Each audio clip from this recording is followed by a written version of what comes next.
नमस्कार साथियों, आज हम लोग सोशल डेमोक्रेसी अर्थात सामाजिक लोकतंत्र के बारे में बात करेंगे।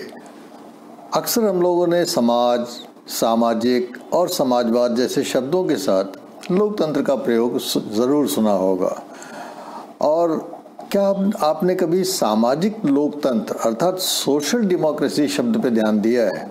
हम लोग डेमोक्रेटिक सोशलिज्म पढ़ते रहे हैं, डेमोक्रेटिक सोशलिज्म अर्थात लोकतांत्रिक समाजवाद पढ़ते रहे हैं, लेकिन जब सामाजिक लोकतंत्र शब्द का प्रयोग किया जाता है, सोशल डेमोक्रेसी का प्रयोग किया जाता है, तो ये बड़ा मनोरंजक है कि इसका अर्थ क्या होता है। क्या हमें इसकी अवधारणा पता है, क्या अर्थ पता है, और क्या हम सामाजिक लोकतंत्र और लोकतांत्रिक समाजवाद का अंतर भी जानते हैं।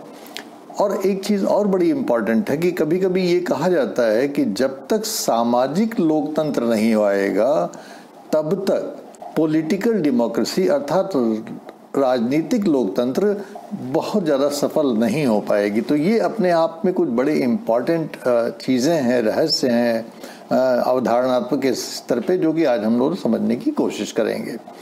आज यही समझते हैं कि सोशल डेमोक्रेसी अर्थात सामाजिक लोकतंत्र होता क्या है।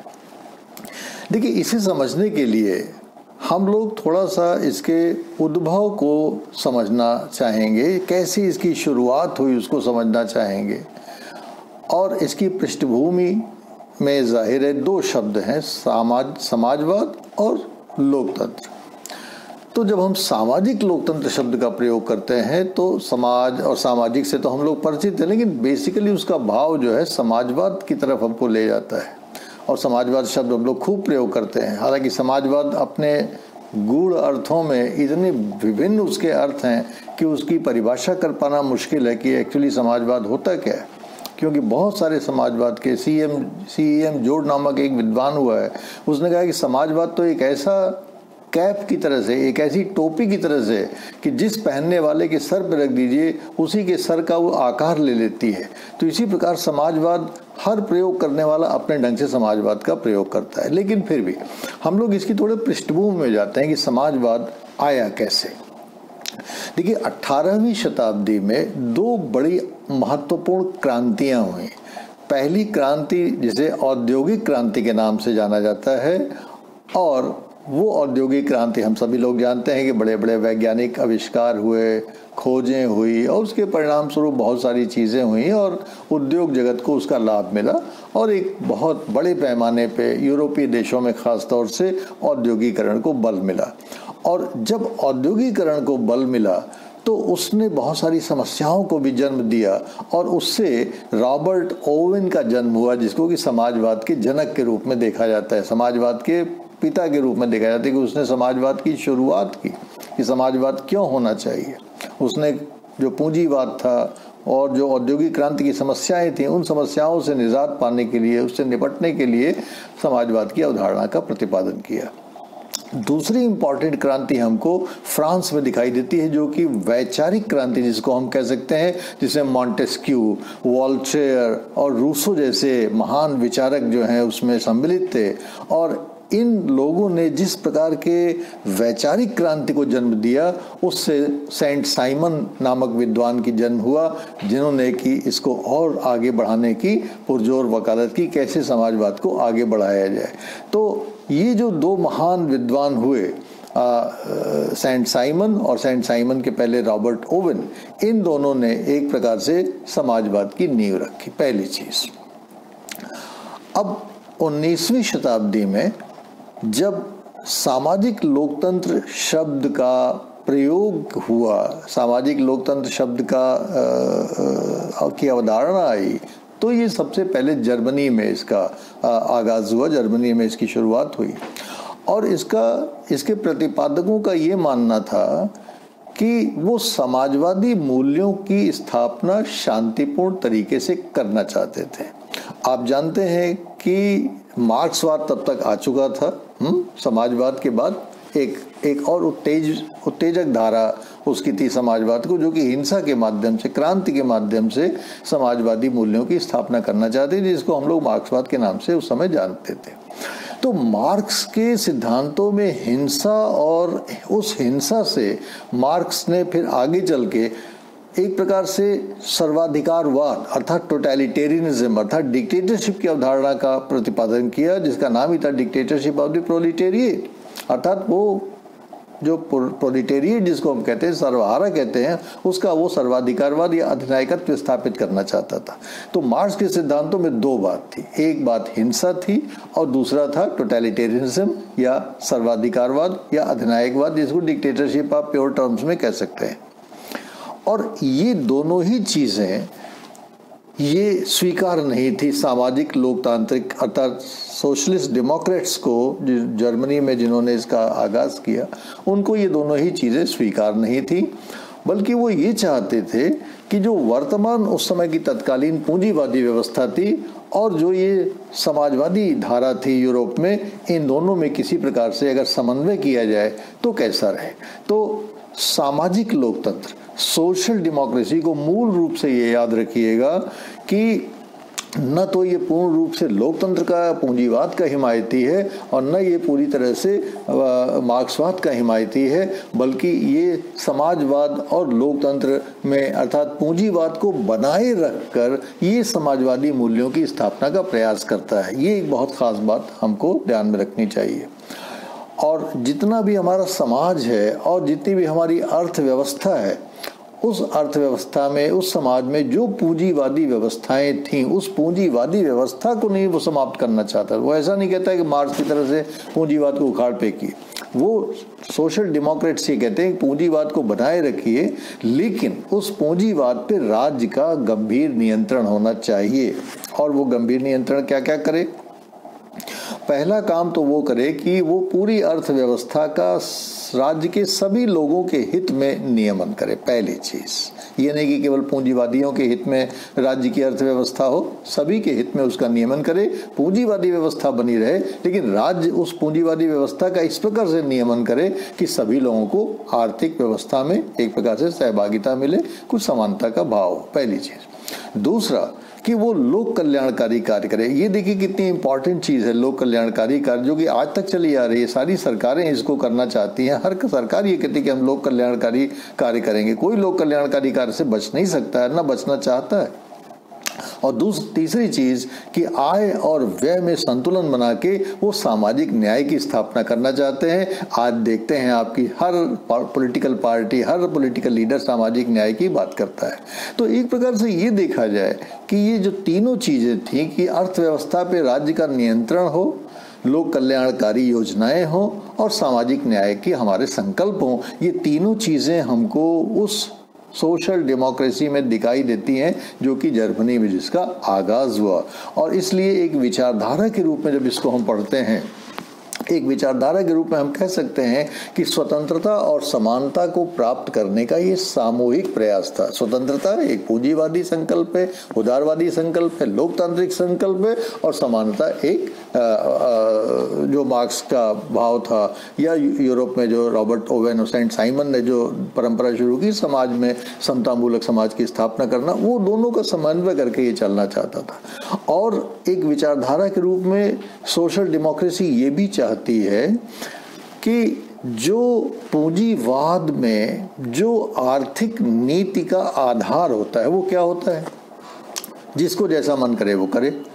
इकोनॉमिक राइट्स की बात होती है पूंजीवाद में कि साहब हमारे तो आर्थिक अधिकार हैं, हमको तो फंडामेंटल राइट्स हैं, इकोनॉमिक राइट्स हैं, हमको जो हम चाहेंगे हम करना चाहेंगे।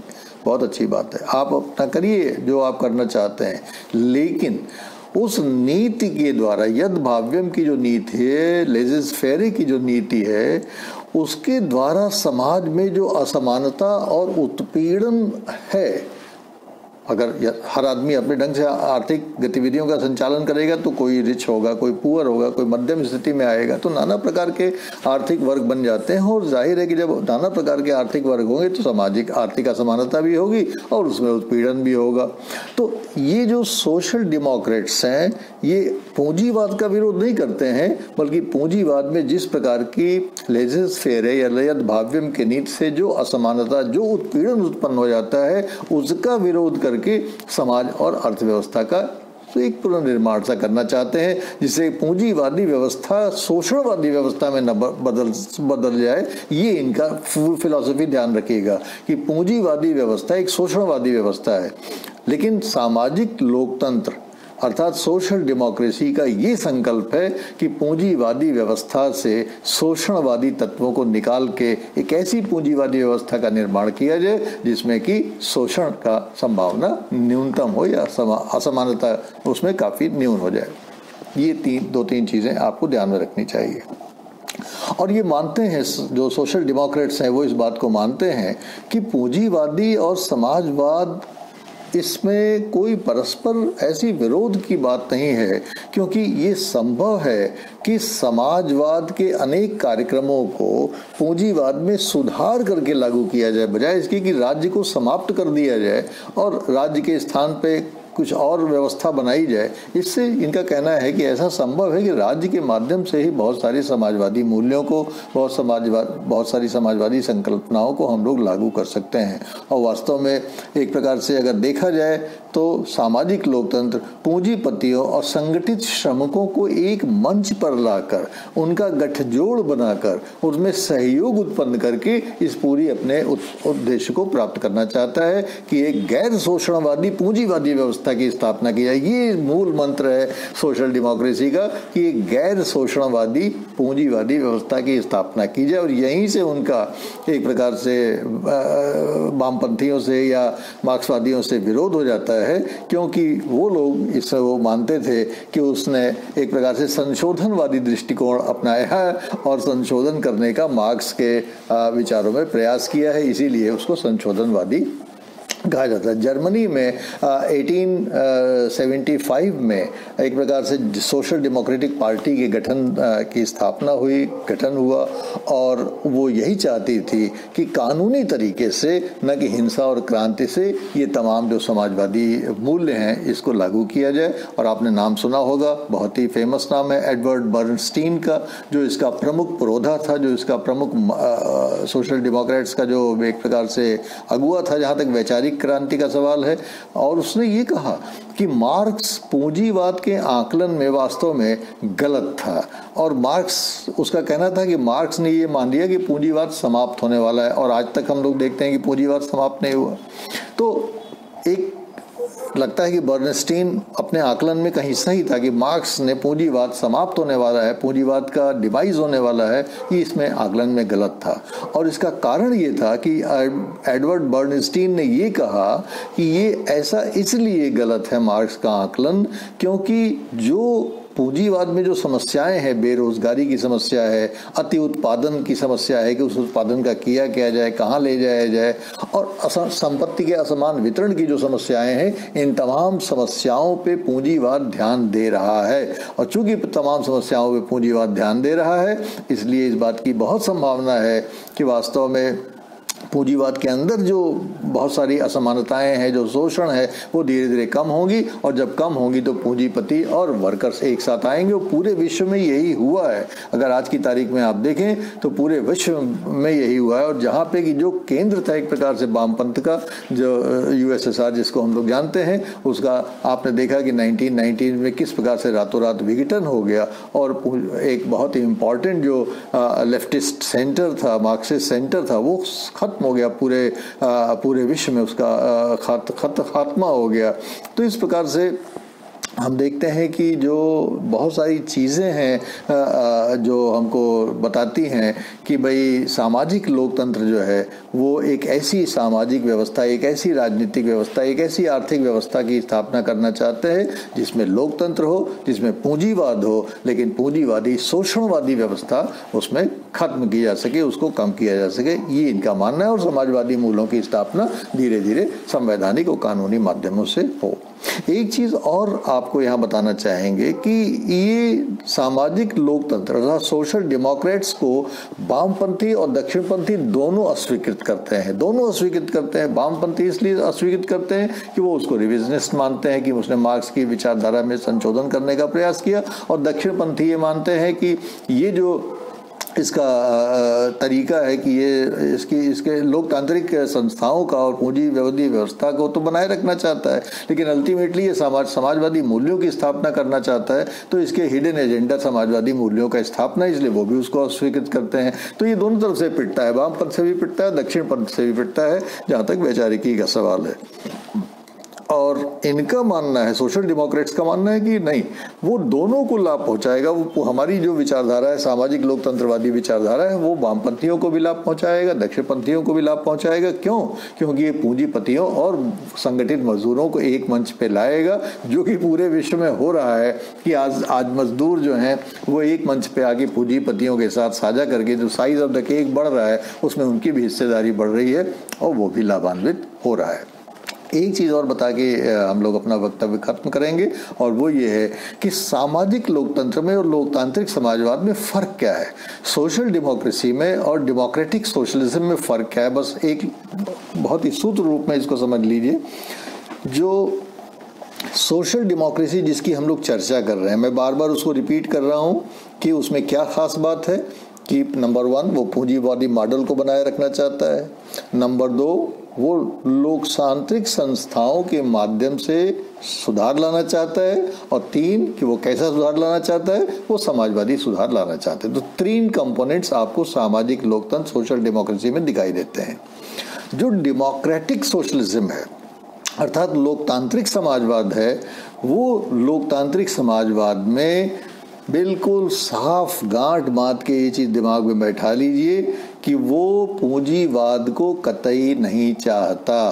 आप देख रहे हैं फर्क, सामाजिक लोकतंत्र पूंजीवाद को चाहता है, लेकिन लोकतांत्रिक समाजवाद पूंजीवाद को बिल्कुल नहीं चाहता है, और बल्कि उत्पादन के साधनों का पूर्ण राष्ट्रीयकरण करके वो अर्थव्यवस्था को संचालित करने की नीति अपनाता है। तो ये दोनों मुद्दों में इनमें घोर विरोध है। सोशल डेमोक्रेट्स न तो नेशनलाइजेशन चाहते हैं और न ही वो पूंजीवाद से परहेज करते हैं, लेकिन लोकतांत्रिक समाजवादी या डेमोक्रेटिक सोशलिज्म जो है वो दोनों चीज़ों से परहेज करता है। वो पूंजीवाद से भी परहेज करता है और वो नेशनलाइजेशन की पॉलिसी न करने का भी विरोध करता है, अर्थात वो पूरा राष्ट्रीयकरण करके पूरी अर्थव्यवस्था को संचालित करने की बात करता है। तो ये दोनों टर्म्स बहुत ही इंपॉर्टेंट है, इसको ध्यान रखिए कॉन्सेप्चुअल लेवल पे। अपने देश में डॉक्टर अंबेडकर ने बहुत सही बात कही थी, अगर देखा जाए अपने संविधान बनाते समय, कि भारत में राजनीतिक ये नहीं समझते कि लोकतंत्र सरकार का स्वरूप नहीं है, बल्कि वह तो वास्तव में सामाजिक संरचना का स्वरूप है। ये बात बहुत 16 आने सच है। तो और इसीलिए कभी कभी हमारे देश में पॉलिटिकल डेमोक्रेसी का जब हम लोग दुहाई देते हैं कि हमारे देश में बहुत बड़ी पॉलिटिकल डेमोक्रेसी है, लेकिन सामाजिक स्तर पर जब हम देखते हैं कि उसका स्वरूप, संरचनात्मक स्वरूप क्या है, क्या वास्तव में स्वतंत्रता बिल्कुल निचले स्तर के आदमी को भी उपलब्ध है, और उपलब्ध है तो क्या वास्तव में उसका प्रयोग करने की स्थिति में है, तो हमें लगता है कि नहीं, स्वतंत्रता के स्तर पे हमारे सामाजिक जो उद्देश्य हैं, राजनीतिक उद्देश्य हैं, उनमें काफ़ी अंतर्विरोध है। राजनीतिक रूप से हमको, संवैधानिक रूप से हमको वो स्वतंत्रताएं प्राप्त हैं, लेकिन सामाजिक रूप में हम उसका प्रयोग करने की स्थिति में संभवतः नहीं रहते हैं।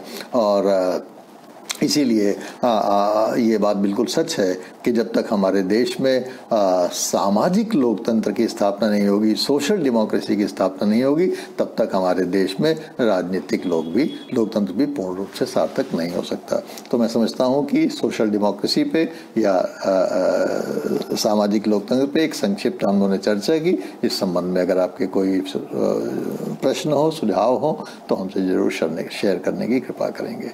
Thank you very much.